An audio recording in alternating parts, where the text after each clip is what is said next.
हे श्री श्याम। श्याम भक्तों, जो कलयुग के अंदर बाबा श्याम की पूजा कर लेता है या बाबा के दरबार में चला जाता है, उसके जीवन से दुख तकलीफ उसको छोड़ के भाग जाती है। जिस घर में बाबा श्याम की पूजा होती है, उस घर को छोड़ के भाग जाती है। बहुत से श्याम भगत ये बात बोलते हैं कि बाबा श्याम हमारी सुनते नहीं है। बाबा श्याम सबकी सुनते हैं, पर हमारे प्रारब्ध के अंदर जो पाप कर्म है, उसके कारण जो भी हमारी इच्छा है वह पूरी नहीं हो पाती है। पाप कर्म को समाप्त करने का मात्र एक ही रास्ता है, वह बाबा श्याम का पावन नाम का जप है। इसने भी बाबा श्याम का जप किया है, उसका जीवन बदला है। फिर उसके जीवन से निराशा उसको छोड़ के चली जाती है। बाबा श्याम अनेकों चमत्कार करता है अपने भक्त के साथ में। ऐसी एक सत्य कहानी आप सभी श्याम भक्तों के लिए हम लेकर आए हैं। श्याम भक्तों, इस चैनल पर बाबा श्याम के चमत्कार सुनने के लिए मिलते हैं। आप सभी श्याम भक्तों से हमारा अनुरोध है, इस बाबा श्याम की महिमा को लाइक अवश्य करना और इस श्याम महिमा को पूरा अवश्य देखना, ताकि आपको भी पता चलेगा कि बाबा श्याम के समक्ष बड़े से बड़ा दुख टिक नहीं पाता है। तो आज की जो सत्य कहानी है, वह कहानी है कैलाश जी की। मिडिल क्लास फैमिली से बिलोंग करते थे। उनकी उम्र यही 24-25 थी। तो आगे कैलाश जी बताते हैं, मेरे 2 बहनें हैं और माता पिता है। मेरे पिताजी छोटी मोटी नौकरी करते हैं। तो मेरी बहनों की शादी की चिंता, मेरे पिताजी को मेरी बहनों की चिंता ही सताती थी शादी के लिए। फिर आगे कैलाश जी बताते हैं, मेरे को कहीं पे भी काम नहीं मिल पा रहा था। इसके कारण मैं काफ़ी ज़्यादा परेशान था। एक दिन मेरे को काम मिला एक बर्तन की दुकान पर। मैं वहाँ पर काम लग गया। सुबह जाता था, पूरे दिन वहाँ पर खड़ा रहना पड़ता था। शाम को अपने घर पे आता था। मैं पूरे दिन भर काफ़ी ज़्यादा थक जाता था, क्योंकि वहाँ पर मेरे को रेस्ट भी नहीं मिलती थी। घर पे आता तो निराश होकर घर पे आता था। तनख्वाह भी मेरे को काफ़ी कम मिलती थी। मैं यही बात सोचता था, क्या मेरा जीवन ऐसे ही चलेगा? दुख के दलदल में मैं रहूँगा, मैं इससे बाहर नहीं निकल पाऊंगा। यही दिन भर मेरे को चिंता खाई जाती थी, क्योंकि हमारे घर की आर्थिक स्थिति बहुत ज़्यादा कमज़ोर थी।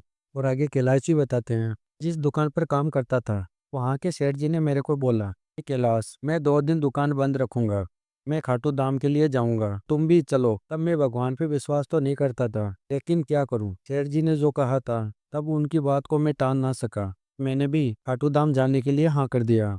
फिर मैं घर पर आकर मैं अपने माता पिता को बोला, मेरे सेठ जी हैं, वह खाटू धाम के लिए जाने के लिए बोल रहे हैं, क्या मैं भी वहाँ पर जाके आ जाऊँ? मेरे माता पिता ने कहा कि ठीक है बेटा, तुम भी जाकर आ जाओ। फिर अगले ही दिन सेठ जी के साथ में बस में बैठ गया।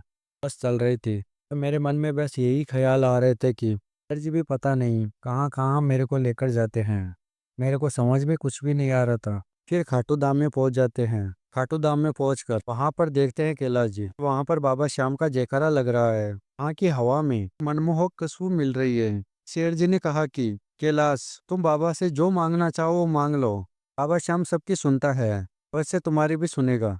फिर मैंने शेर जी से कहा कि मेरे को महीने में 5,000 रुपये मिलते हैं, क्या बाबा श्याम तनख्वाह को 50,000 कर देंगे? फिर आगे कैलाश जी बताते हैं, शेर जी के कहने पर फिर मेरे मन में हुआ कि चलो ठीक है, बाबा श्याम से हम कुछ मांग लेते हैं। तब मैं मंदिर से निकलते समय वह श्याम को बोला कि बाबा श्याम, आप सच में चमत्कार करते हो भक्तों के साथ में, तो आप भी मेरे साथ में चमत्कार करो। मेरे को एक अच्छी सी नौकरी दिला दो बाबा श्याम, मैं आपके दरबार में आऊँगा तो आपको कभी भूलूंगा नहीं। ये बाबा श्याम को मैंने कहा, और यह भी कहा बाबा श्याम से, मेरी बहनों की शादी करवा दो और मेरे घर की आर्थिक स्थिति मजबूत कर दो।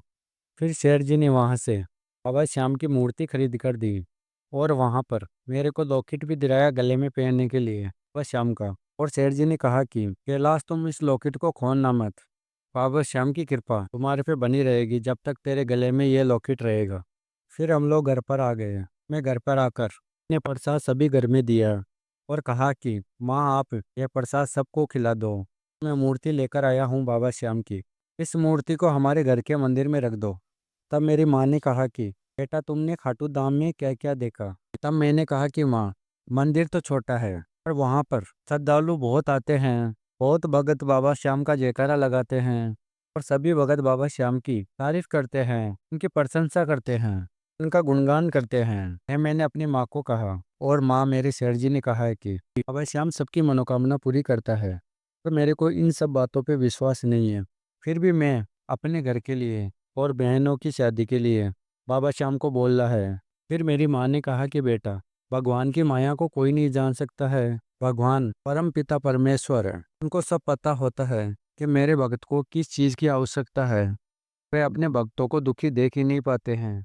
वह स्वयं दौड़े चले आते हैं, अपने भक्तों के कष्टों को समाप्त करते हैं। ऐसा मेरी माँ ने कहा। तब मेरी माँ के कहने पर मेरे को विश्वास हुआ। मैंने भी बाबा श्याम की पूजा करना शुरू कर दिया और मेरे को पूजा करते हुए एक ही महीना हुआ था। ऐसा चमत्कार किया एक दिन बाबा श्याम ने। जब बर्तन की दुकान पे बैठा हुआ था मेरे सेठ जी के पास, फिर मेरे सेठ जी के दोस्त आए। सेठ जी के पास में आकर सेठ जी से कहा कि मैंने एक होटल खोला है और उसमें मेरे को मैनेजर की आवश्यकता है, ऐसा सेठ जी को कहा। सेठ जी के दोस्त ने अब यह बात सुनकर सेठ जी ने कहा कि हमारी दुकान में कैलाश काम करता है। और सेठ जी ने कहा कि कैलाश अच्छा पढ़ा लिखा है और तुम्हारी होटल को अच्छे से संभाल लेगा। मेरे सेठ जी ने बहुत तारीफ की मेरी अपने दोस्त के सामने। फिर मेरे को वहाँ पर नौकरी मिल गई। आगे कैलाश जी बताते हैं, पहले तो मेरे को होटल में समझ में नहीं आ रहा था कि क्या क्या करना है। धीरे धीरे करके मेरे सब समझ में आ गया। फिर आगे कैलाश जी बताते हैं कि मेरे अच्छे काम से मेरे सेठ जी बहुत ज़्यादा खुश हो गए कि मेरे को तुम जैसे नेक बंदे की आवश्यकता थी, जो तुम मिल गए हो। मेरी तनख्वाह 50,000 रुपये कर दी। मेरे को समझ में आया कि तो मैंने बाबा श्याम से कहा था कि बाबा श्याम तुम 5,000 से 50,000 कर दोगे, तब मैं तेरे को मान लूंगा कि तुम बाबा श्याम चमत्कार करते हो। ये बाबा श्याम को मैंने त्याग में ही बोला था। बाबा श्याम ने मेरे जीवन में किया है चमत्कार।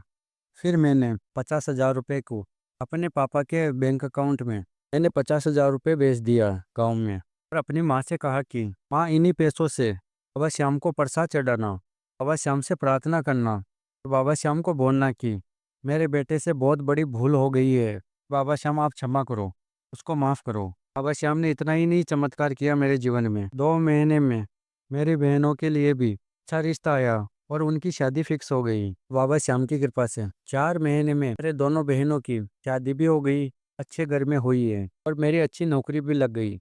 बाबा श्याम बहुत दयालु है। बाबा श्याम की कृपा मेरे घर पे पार बरस रही है। तो श्याम प्रेमियों, आज हमने सुनाया कैलाश जी की सत्य कहानी। यदि बाबा श्याम की महिमा आपको पसंद आई है तो बाबा श्याम के लिए इस बाबा श्याम की महिमा को लाइक कर देना। अगर आप नए आए हो इस चैनल पे, चैनल को सब्सक्राइब करके श्याम फैमिली का हिस्सा बन जाना। श्याम भक्तों, मिलते हैं अगली वीडियो में। बाबा श्याम की कृपा आपके ऊपर और आपके परिवार के ऊपर हमेशा के लिए बनी रहे। जय श्री श्याम। सभी श्याम भक्तों को मेरा हाथ जोड़ के